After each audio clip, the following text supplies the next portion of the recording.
Hi, and welcome to another episode of Hot Takes with me, the Silver Fox. There is an issue at the heart of what Humza Yousaf says about holding another referendum, or at least as treating the next election as a de facto referendum. He isn't outlining what will happen if he fails to win. He's not outlining what will happen if the UK government simply says no. And it seems that he's running a loser's referendum, I think is the best way to call it. He's running a referendum that he's saying it will be a victory even if they lose lots of seats. So that kind of is a self-admittance by him that he knows he's going to lose a lot of seats. The claim is if they get 50% plus one vote, that would be a de facto referendum on independence. But he knows that the SNP aren't going to get that. So then he said, well, if we get the most seats, that will be a de facto referendum, and he'll begin negotiations. But you can have the most seats without having an overall majority. You can be the biggest party in terms of seats, but the opposition could have more seats. You could be a minority government. That therefore wouldn't be a de facto referendum. You could actually have the most seats in terms of an absolute majority number of seats and still have fewer than 50% of the votes, of course. That also would not be a de facto referendum. He's failing to say what he would consider to be an actual win. He's failing to define what a win is, but claiming that any victory that he decides what the victory is will be a de facto referendum, and that he will then push for negotiations on either a second referendum or an outright claim of independence. If he can't define what the rules of engagement are, why would the British government even entertain him? They just go, no. And then what's he going to do? He's got no idea. He makes no claims. He hasn't got a clue what to do if he fails to get an absolute majority of 50% of the vote plus one. Because that involves foresight. That involves looking into the future, working out what the consequences would be. And that's not something that the SNP do. But we'll take a look at this article. It was basically saying that the man has got no idea what he's doing and no plans for failure. He knows he's going to fail, but he's got no plans for when that eventuality happens. Anyway, here goes. So Humza Yousaf is accused of outlining an extreme version of Nicola Sturgeon's failed de facto Skexit plan.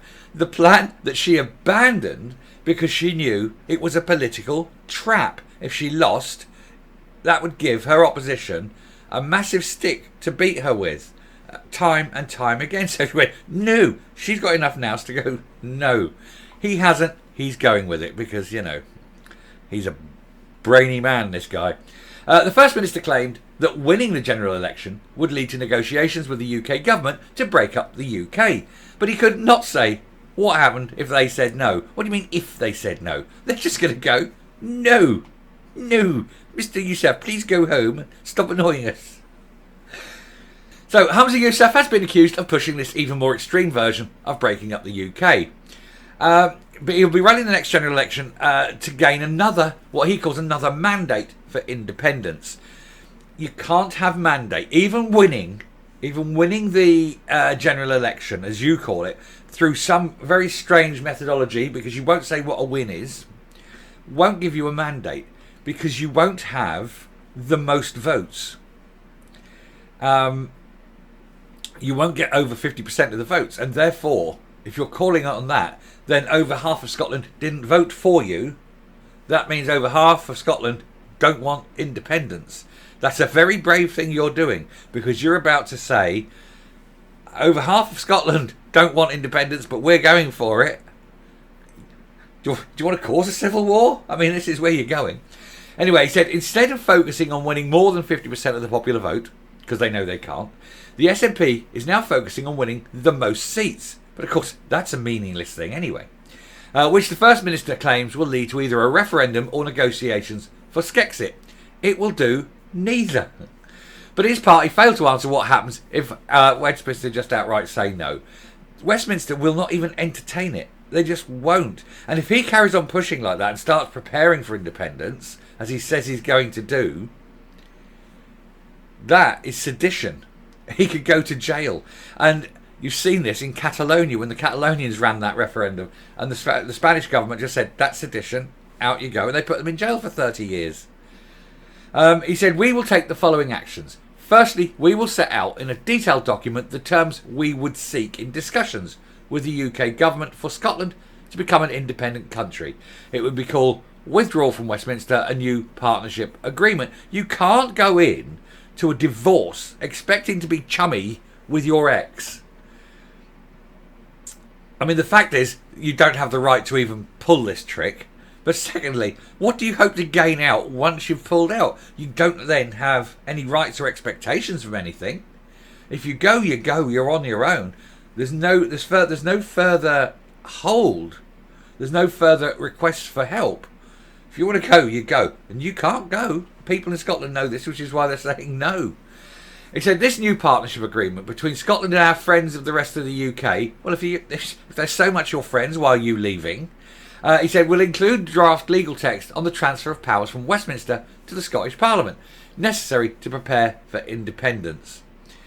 We will take our destiny into our own hands and we will begin laying the foundations of a newly independent nation. In your dreams, he said, but he rolled back this idea when speaking to journalists afterwards as he challenged the UK government to refuse them permission if they win the general election. They're going to refuse. I don't know what this if is. He said it was also an easy way to declare victory as polls have shown the SNP is nosediving and it could even put them at risk of finishing second to Labour. And if that's the case, then they know they're done. And oh God, I'd love to see that. I'd love to see them finish second to Labour, or even third. That would be even better. But no, realistically, second to Labour, because they then can never say that the people have spoken and that there's a mandate, because it just absolutely isn't there. He says, if you want to test the proposition for popular support, he says, bring it on. Give us the powers for a referendum and we would be more than happy to do that. Yeah, but you'll want referendum after referendum after referendum till eventually, hopefully one day, you won. And then that'd be it. You'd never have another referendum. There would never be another referendum to go back in. But it isn't going to happen. It just isn't. He said, the rules for the game for general elections, if you win the most seats, you win the general election. Winning a general election does not mean you win the right to constitutional change. The game doesn't work like that. If you want constitutional change, you have to work at it, but you don't get it on a single vote like what you're proposing for a general election. The word there is general, not specifically on one subject. For that, you need a referendum, and you ain't getting it. Mr. Yousaf also rejected suggestions that this was a de facto referendum and that he was taking an easier route to his predecessor because he did not believe the SNP could win more than 50% of the popular vote. He added that Plan A was always going to be a referendum. Plan A, Plan B, Plan C, and so on. It's the only way. It's the only way. And of course he knows, like I say, this is a loser's referendum, this call for the popular vote, because he knows he cannot possibly do it. He cannot win the most seats. He cannot win the most votes. He cannot win an outright majority. The most he can hope for is that at the end of it, he is the largest party, even if it's a minority government. But even then, that is not the same as having a mandate. The First Minister said, our path to independence, our argument to get independence, particularly since 2014, when, I may remind you, you lost, and particularly since the Brexit referendum, has actually not changed. No, nothing changes in your party, does it?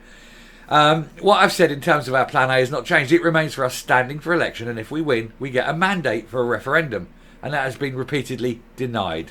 It has not changed. It has not been repeatedly denied. You've had your referendum. You'd lost it. You just don't like democracy. It says the next way to test this proposition is through a general election. If we make it clear, page 1, line 1 of our manifesto, that a vote for the SNP is a vote for Scotland to become independent, then we will seek negotiations with the UK government to do that. They are so desperate. They are so absolutely desperate that they have to change the rules and lie. They just cannot do it, can they? And Stephen Flynn, Beryl, there's a picture of him there that reminded me. So Beryl was at that thing yesterday and he was going, we are a party of change. We are a party of change, he's saying. No, you're not. You've got the same thing time and time and time again. The same tired arguments, the same tired plans. You're not a party of change. You're a party of keeping things exactly the same. And that is why you are going down the pan. And you're taking everyone with you. It is a sad, sad day that man cannot see or live in reality. It isn't going to happen. And you can't even fill a hall of 2,000 people. You sad, sad man. Anyway, I shall round off and I shall come up.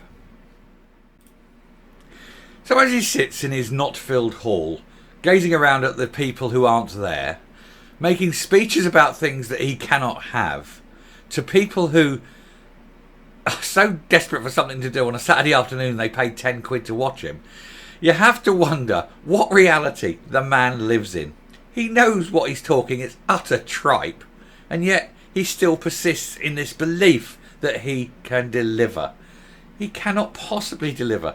No government will ever give up Scotland just simply on the whim or on the say-so of one man who declares it a win without declaring the rules of what a win is, against the wishes, the obviously settled wishes of the people of Scotland.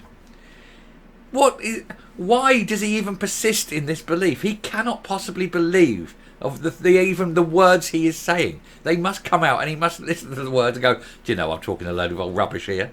Because if he does believe it, if he seriously believes it, he needs to be sectioned. The man is a lunatic.